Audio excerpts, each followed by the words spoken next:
So hello and welcome to the New Gig podcast. I'm your host, Glen Hodgson, and today I'm delighted to be joined by the CEO of Tapoly, Ms. Janthana Kaenprakhamroy. How are you doing, Janthana? I'm good, thank you. I'm good, and thank you for having me.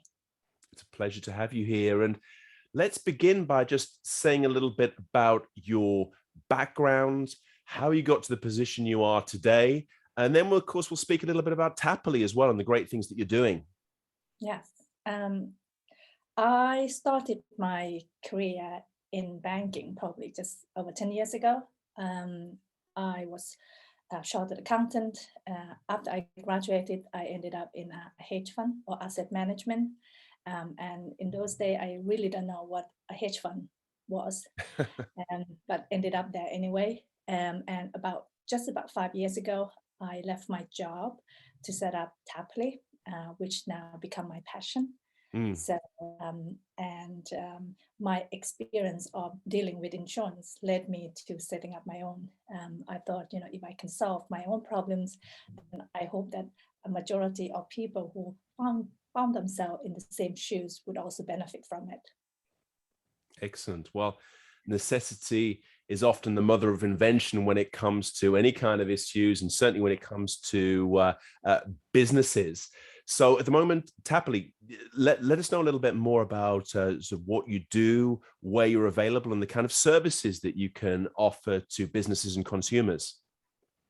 Tapoli is an on-demand insurance platform, but first and foremost, we are also a technology solution platform. So we provide SaaS solution for the incumbents, as well as we provide insurance products for gig workers, freelancers, SME in the UK. Excellent. So you work with Yes, we work with broadly, micro businesses, freelancers. Some are platforms based, like gig workers could be anything from freelancing platform for white collars, blue collars, or some other gig worker platforms like Deliveroo, for example. Yes, we don't actually, by the way, we don't work with Deliveroo directly, but we may work with platforms that have delivery drivers that may work for Deliveroo. Okay, so the insurance and the reinsurance is a big part of what you do. You offer the sort of intermediary services and make sure that sort of the businesses are protected and get the sort of the kind of insurance schemes that they require. Yes. Excellent. And what are the kind of the changes that are going on in the insurance sector at the moment? I mean, as an outsider, I think of the insurance business a bit like the rest of the financial services sector, a little bit conservative, perhaps even a little bit old-fashioned. What's going on at the moment? I think obviously there's three aspects of changes that has happened in insurance space. Let's talk about the first thing first, products. In terms of the supply of products, in the last a couple of years, insurance have been hit very badly by a hard market, and that means that insurers have less risk appetite to create new exciting products. Certainly in our space, like to sell insurance to micro businesses require a lot of capital. Or insurance intermediaries at least, and also collaboration with the insurance and reinsurance space, because the risk is quite high compared to the premium that you get. So it's only few players that actually want to take risk in this space. But at the same time, if you look at the population, which is the demand side, that's in the last couple of years, the gig workers have accelerated at the percentage that we never thought it will. Whatever we expect the volume or the number of gig workers to be, we pretty much beat that. So that means, like freelancers market is becoming a norm as we now know. And I think COVID really accelerated that need for people to work from home remotely. So gig platform become essential for people to find jobs. You have more people taking kind of risk on demand, ad hoc risk than it was before, when people will have a 9-to-5 job working for a corporate or company, for example. Now you see more people having part-time job, gig workers, freelancers who are doing their own things at their own time and space. Yeah. And that's caused a lot of problem with traditional way of offering insurance. So you can imagine, traditional insurance product hasn't changed in the last few decades. It's come as standard sizes. You either fit into it or you're not. But if you look at gig workers today, you see like freelancers do multiple jobs in multiple regions, and often a standardized insurance policy doesn't really cover all aspects of risk. So, and therefore, there's always going to be a bit of a mismatch between people who take risk, which the insurer, and the insurance policy. It's a big gap, actually. And that's what we're trying to bridge, basically, by offering more on-demand bespoke insurance cover for specific activities. And at the, like platform level, for example, that will solve some of that problem, because every transaction have different risk profile. If you can insure by transaction instead of offering someone an annual policy, which may or may not cover all risk of freelancers, that would help everyone. But also with this needs also come technology enablement. So the traditional way using traditional process and policy doesn't really work. So what we need is insurtechs like Tapoly, for example, to be involved in the process, to offer that technology enablement so that insurers can offer better products that suited individual customer needs. Yes. We kind of take the whole technology implementation away, all the hustle with the technology, all the hustle with the product development away from insurers, and also the customer service that we also manage ourselves within the company. So that is the benefit that we offer the insurer. Excellent. So you're basically meeting the needs of the insurance companies as well as the consumers and the businesses within this process, having spotted the need and been able to fill it. So I think this is a really interesting development and quite an innovative solution to meeting the needs of the market as the future of work and the present way of working changes, to show the flexibility and being able to match what's actually happening is obviously something that's needed by the market, and you're filling that requirement. Yes, we do our best. Absolutely. Well, you do. And when we think about sort of the biggest challenges which are facing the insurance sector at the moment, what do you say it is? Is it catching up to this reality, or is it being flexible enough to meet the needs of users at the moment? Considering that we are still in the hot market, I think many insurers would probably stay away from anything that are not their core business. And core business for most is the one that would make money. Serving micro businesses and freelancers, where the market is so fragmented and it's so difficult to get high volumes of customers under one single platforms, it's very hard for insurers to making money. Compared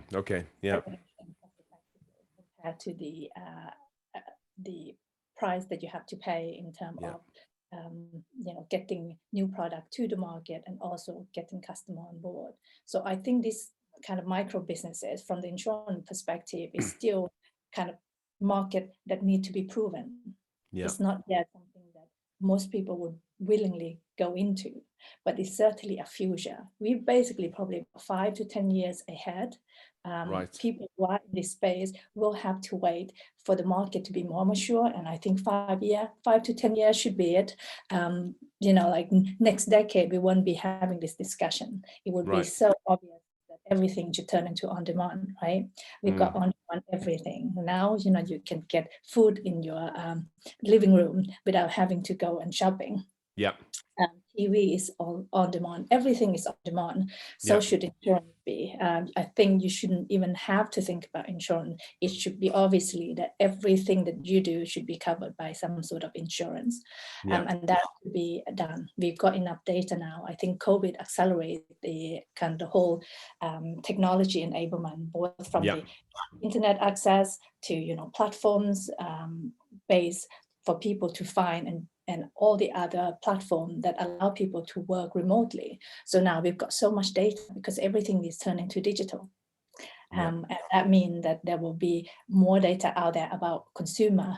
We can now start thinking about how we can embed our insurance policy onto some of the activities or services in such a way that is completely seamless and doesn't disrupt the insured.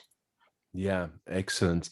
So basically, we're at the start of something big that's already ongoing. And if we look at the figures more generally for the platform economy, gig economy, the innovative workforce, we see that the growth is exponential in terms of the development. I mean, people talked, this was something that was hardly even there 5-10 years ago. But now the growth rates, depending on the country you are, but 15 to 20% a year, and shows no sign of stopping either. So, it seems that the insurance market and the insurance products need to follow this reality. Yes. Because the platform economy itself, and we look at sort of the growth rates, this is something that's here to stay. And I think that the differentiation we make between the platform economy and the regular economy seems to be blurring all the time. Would you agree with that, Janthana? Sorry, can you repeat the question, please? Yeah, in terms of the division between the regular economy and the platform economy, there seems to be a blurring of the lines between the two. It's no longer possible to say as easily, this is the platform economy and this is the regular economy. The two are becoming one and the same in a lot of cases. Yes, I think, as the gig workers concept become more of a norm, I think you will see that the whole two economy merge all in one. Yeah. I think, like people who working in the normal economy could become a gig worker economy and vice versa. So I don't think, for certain type of job, at least, you won't be restricted to be in one or the other. You can be in both. There's going to be a lot of that interchange, just like the way we are now working. If you think about what is currently happening in the kind of normal economy, is people are now allowing to work from home as well as working in the office. Already you got hybrid model. So everything going to turn into hybrid.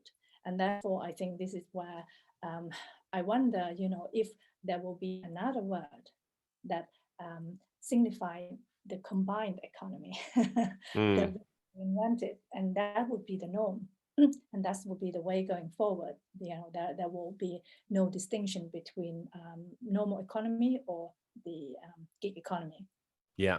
Yeah, and I agree with you on that. And I think also we're already seeing this fluidity of people being able to move between one and the other and backwards and forwards. And hopefully with the reputational issues, with more acceptance in the workforce, that people can do a 9-to-5 job or they can do a set of gigs. They have the same status, the same ability, and their knowledge and impact that they can bring to corporations and organizations, hopefully is seen as being equally valuable. Yes. So is it a mindset case that we need to change as well, that both employers and employees need to maybe change the paradigm, change their mentality in terms of what they think work is. Some people get it, but there's a lot of people who have very traditional thoughts about what is a job, what is working, and the parameters around that. Certainly, I think, like there is a stigma around people working freelance. Mm. Something that is not a proper job unless Yeah, you work corporate, and unless like have someone contribute toward your pension and so on, so on. That kind of job security doesn't exist in the freelance space. But I think more and more people realize that there is not much security in a 9-to-5 job either. You can yes, yeah, exactly. Yeah. in time. So I think more or less the whole concept of freelancers is becoming more acceptable, Mm. especially in the younger crowd, where people are more tech savvy, and they can work autonomously and remotely. And Yeah. I think trend, we're going to see a lot more people doing that. Yes. Excellent. And just to say a little bit about the call to politicians and decision makers, what should they be doing to be able to promote this sector, to be able to make it safe, secure, but also harness the power for the individuals, companies, and driving the economy as a whole, Janthana? Yes. I think freelancers are more vulnerable, purely because, like individually, they don't hold the same power to be able to negotiate and lobbying the government to be able to do things for them. Insurance, for example, is one of the angle where people do need insurance, and you may find that some gig workers may not even have access to insurance because insurance doesn't exist. Um, uh, in certain region, in certain country, it's nearly impossible to structure those type of products. This is where the government could come in. For example, the government should encourage more collaboration between insurers and insurtech, and also, like kind of in providing the insurance product to gig workers. And also, like we have to also bring the platform involved as well, Yeah. because Yeah. essentially platform is easier to collaborate at the group level. It's Yeah. easier for individual platform to go to insurance and say, hey, I got X amount of freelancers and I need insurance for the whole group. But on the other hand, there are some challenges for insurance that we need to be aware of. For example, most insurers will have their risk appetite in certain line of business. So it's very difficult to get insurance that have large enough risk appetite and capacity to be able to insure the entire platform, especially when it's so fragmented and it has so many risks that are individually too small for insurers to be focusing on. Yeah. So you nearly need some backing from the government, for example, or even collaboration with the financial sector, other financial sector, such as investment banks, for example. Certainly capital market provide that liquidity to insurance company for them to be able to offer insurance cover and also de-risk from their balance sheet, right? Yeah. Is Yeah. allowing insurer to take more risk. So I think, like collaboration at the government and at the industry level is important for the gig work. I think we really need to be encouraged because we are the future. So people should think about us. People should make more plans to protect gig workers, making sure that we've got enough coverage, making sure that we got pension, making sure that like our entire tax system is aligned so that gig workers are not put into that positions where they, like when they get older, they don't have any form of protection or welfare to protect them. So we need to think about, how the migration of workforce would look like, and what are the regulation can we put in place? What's the insurance product can we put in place?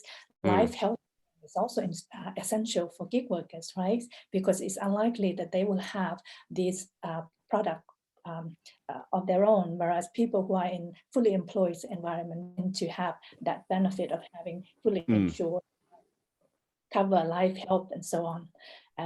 Yes, and also extra pension, which gig worker doesn't. Yeah. Okay. So it's basically more responsibility is put on the individual, but at the same time, there is no reason why this should be a second class way of life or something inferior in terms of a lifestyle choice. The same benefits, safety nets, and protections should be made open to platform economy workers as for traditional workers. Yeah, and also to mention that when a company with large size employee buy insurance, they can get it at a much cheaper price because it's come in bulk.